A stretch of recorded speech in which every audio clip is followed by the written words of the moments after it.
ತಿಪ್ಟೂರಿನಲ್ಲಿ ಅರಣ್ಯ ಇಲಾಖೆಯ ವಿರುದ್ಧ ರೈತರು ಆಕ್ರೋಶವನ್ನು ಹೊರಹಾಕ್ತಿದ್ದಾರೆ. ನಮಗೆ ವಿಷ ಕೊಟ್ಬಿಡಿ ಆಮೇಲೆ ಜಮೀನು ಕಿತ್ಕೊಳ್ಳಿ ಅಂತ ಹೇಳಿ ಈ ರೀತಿಯಾಗಿ ಬೇಸರವನ್ನು ಹೊರಹಾಕ್ತಿದ್ದಾರೆ. ತುಮಕೂರು ಜಿಲ್ಲೆಯ ತಿಪ್ಟೂರಿನಲ್ಲಿ ರೈತರು ಆಕ್ರೋಶ ಹೊರಹಾಕ್ತಿರುವಂತದ್ದು ಅರಣ್ಯ ವ್ಯಾಪ್ತಿಯ ಸರ್ವೆ ನಂಬರ್ಗಳಲ್ಲಿ ಭೂ ವಿವಾದ ಆಗಿದೆ. ಕಾಗೇಹಳ್ಳ, ಕಾವಲ್ ಮತ್ತು ಚೌಡ್ಲಾಪುರದ ಅರಣ್ಯ ವ್ಯಾಪ್ತಿಯ ಪ್ರದೇಶ ಇದೆ. ಎಸಿಎಫ್ ಭರತ್ ವಿರುದ್ಧ ಗಂಭೀರವಾಗಿ ಆರೋಪವನ್ನು ಮಾಡಲಾಗ್ತಾ ಇದೆ. ರೈತರಿಂದ ಬಲವಂತವಾಗಿ ಸಹಿಯನ್ನ ಪಡೆದಿದ್ದಾರೆ ಅರಣ್ಯ ಇಲಾಖೆಯವರು ಅಂತ. ಮಂಜೂರಾಗಿರುವಂತಹ ಜಮೀನು ಈಗ ಅರಣ್ಯ ಇಲಾಖೆ ಪಾಲಾಗುತ್ತಾ? ಅರಣ್ಯ ಇಲಾಖೆ ನಡೆ ಖಂಡಿಸಿ ಪ್ರತಿಭಟನೆಯ ಎಚ್ಚರಿಕೆಯನ್ನ ಕೊಟ್ಟಿದ್ದಾರೆ ರೈತರು. ಅರಣ್ಯ ಇಲಾಖೆ ಕಚೇರಿ ಮುಂದೆ ರೈತರು ಕಣ್ಣೀರು ಹಾಕಿದ್ದಾರೆ. ರೈತ ಸಂಘ, ಹಸಿರು ಸೇನೆಯಿಂದ ಬೃಹತ್ ಪ್ರತಿಭಟನೆ ಮಾಡ್ತೀವಿ ಅಂತ ಹೇಳಿ ಎಚ್ಚರಿಕೆಯನ್ನ ಕೊಟ್ಟಿರುವಂಥದ್ದು. ರೈತ ಸಂಘ ಮತ್ತು ಹಸಿರು ಸೇನೆಯ ರೈತ ಮುಖಂಡರ ನೇತೃತ್ವದಲ್ಲಿ ಈ ರೀತಿಯಾಗಿ ಪ್ರತಿಭಟನೆ ಮಾಡಿ ಎಚ್ಚರಿಕೆಯನ್ನು ಕೊಟ್ಟಿದ್ದಾರೆ.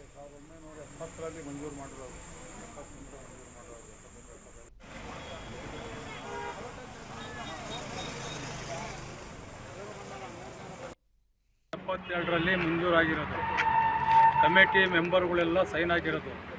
TM ಮಂಜಣ್ಣ, EL ಶಿವಪ್ಪನವರು, ಆಮೇಲೆ ನಮ್ಮ ತೋಪೇಗೌಡರು, ಇದ್ರವರು ಗುಂಗುರುಮಳೆ ತೋಪೇಗೌಡರು, ಇವ್ರು ಮಾತ್ರ ಗೊತ್ತು, ಯಾರ್ಯಾರು ಗೊತ್ತಿಲ್ಲ. ಎಲ್ಲ ಆಗಿರೋದು ಇಶ್ಯೂಗಳಿಗೆ ಈಗ ನಮಗೆ ಅರಣ್ಯಕ್ಕೆ ಸೇರುತ್ತೆ ಅಂತೇಳಿ ಒತ್ತಡ ಮಾಡ್ತವ್ರೆ. ನೋಟಿಸ್ ಕೊಟ್ಟವ್ರೆ. ನೋಟಿಸ್ ಕೊಟ್ಟು ಮತ್ತೆ ಏನು ಮಾಡಿದಾರೋ ಗೊತ್ತಿಲ್ಲ. ನಾವು ಒಳಗೆ ಹೋಗಿಲ್ಲ, ಬಂದು ಇಲ್ಲಿ ನಿಂತಿದ್ದೀವಿ. ಅದು ಸೈನು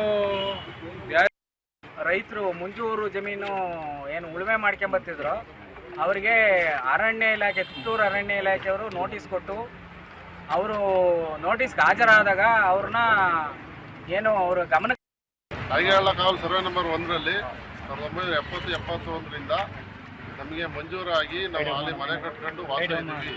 ಅದನ್ನು ಅರಣ್ಯ ಇಲಾಖೆಯವರು ಮತ್ತಷ್ಟು ಮಾಹಿತಿಯನ್ನ ಕೊಡ್ತಾರೆ ನಮ್ಮ ಪ್ರತಿನಿಧಿ ಮಹೇಶ್. ಇಲ್ಲಿ ಖುದ್ದು ಸರ್ಕಾರ ಕೊಟ್ಟಿರುವಂತಹ ಜಮೀನನ್ನ ಈಗ ಅರಣ್ಯ ಇಲಾಖೆಯವರು, ಅರಣ್ಯ ಇಲಾಖೆ ಅಧಿಕಾರಿಗಳು ಜಪ್ತಿ ಮಾಡ್ಕೊಳ್ತಿದ್ದಾರೆ ಅಥವಾ ಮತ್ತೊಂದು ಸಹಿ ಹಾಕ್ಸ್ಕೊಳ್ತಿದ್ದಾರೆ ಅಂತ ಹೇಳಿ ಇಲ್ಲಿನ ರೈತರು ಮಾಡ್ತಾ ಇರುವಂತ ಆರೋಪ. ಇದೆಲ್ಲ ಹೇಗಾಯ್ತು? ಏನ್ ಇವರ ಮೂಲ ಕಾರಣ ಏನು? ಏನೆಲ್ಲ ಆರೋಪಗಳು ಕೇಳಿ ಬರ್ತಾ ಇದೆ ಅಂತ? ಎಸ್ ರೋಷಿಣಿ, ಏನು ಈ ಒಂದು ಅಂದ್ರೆ 63-64ರಲ್ಲಿ ಈ ಒಂದು ಜಮೀನು ಮಂಜೂರಾಗಿರ್ತಕ್ಕಂಥದ್ದು ಸರ್ಕಾರದಿಂದಲೇ ಕೂಡ ನಮಗೆ ಮಂಜೂರಾಗಿದೆ. ಜೊತೆಗೆ ನಮ್ಗೆಲ್ಲವೂ ಕೂಡ ಹಕ್ಕುಪತ್ರಗಳಿದಾವೆ, ಡಾಕ್ಯುಮೆಂಟ್ ಎಲ್ಲವೂ ಕೂಡ ಇದಾವೆ. ಮತ್ತೆ ಸರ್ಕಾರದಿಂದ ಏನೇನು ಸೌಲಭ್ಯಗಳಿದಾವೆ, ಸೌಲಭ್ಯ ಎಲ್ಲವನ್ನೂ ಕೂಡ ತೆಗೆದುಕೊಂಡಿದೀವಿ, ಸಾಲ ಕೂಡ ತೆಗೆದುಕೊಂಡಿದೀವಿ. ಇಷ್ಟೆಲ್ಲಾ ಡಾಕ್ಯುಮೆಂಟ್ ಇದ್ದು ಕೂಡ ಈಗ ಅರಣ್ಯ ಇಲಾಖೆಯವರು ನಮ್ಮ ಮೇಲೆ ಇಲ್ಲ ಸಲ್ಲದ ಆರೋಪಗಳನ್ನ ಮಾಡ್ಕೊಂಡು ನಮ್ಮ ಮೇಲೆ ಏನು ಫೋರ್ಜ್ ಅಂದ್ರೆ ಖಾಲಿ ಪೇಪರ್ಗಳ ಸೈನ್ಗಳನ್ನ ಹಾಕಿಸ್ಕೊಳ್ಳುವಂತ ಕೆಲಸವನ್ನ ಮಾಡ್ತಾ ಇದ್ದಾರೆ.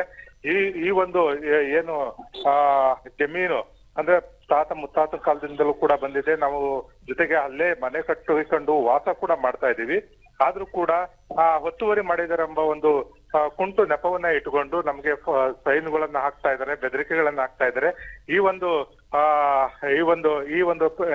ವಿಚಾರ ಹೀಗೆ ಮುಂದುವರೆದ್ರೆ ನಾವು ಉಗ್ರ ಹೋರಾಟ ಮಾಡಬೇಕಾಗುತ್ತೆ. ಯಾಕಂದ್ರೆ ಈಗ ಆಲ್ರೆಡಿ ಸರ್ಕಾರ ಕೂಡ ಏನು ಕಟ್ಟುನಿಟ್ಟಿನ ಆದೇಶ ಮಾಡಿದೆ. ಏನಂತಂದ್ರೆ ರೈತರನ್ನ ಒಕ್ಕಲೆಬ್ಬಿಸಬಾರ್ದು, ಅರಣ್ಯ ಪ್ರದೇಶದಲ್ಲಿ ಇರ್ತಕ್ಕಂತ ರೈತರನ್ನ ಒಕ್ಕಲೆಬ್ಬಿಸಬಾರ್ದು ಅಂತ ಹೇಳಿ ಕೂಡ ಸರ್ಕಾರ ಹೇಳಿದೆ.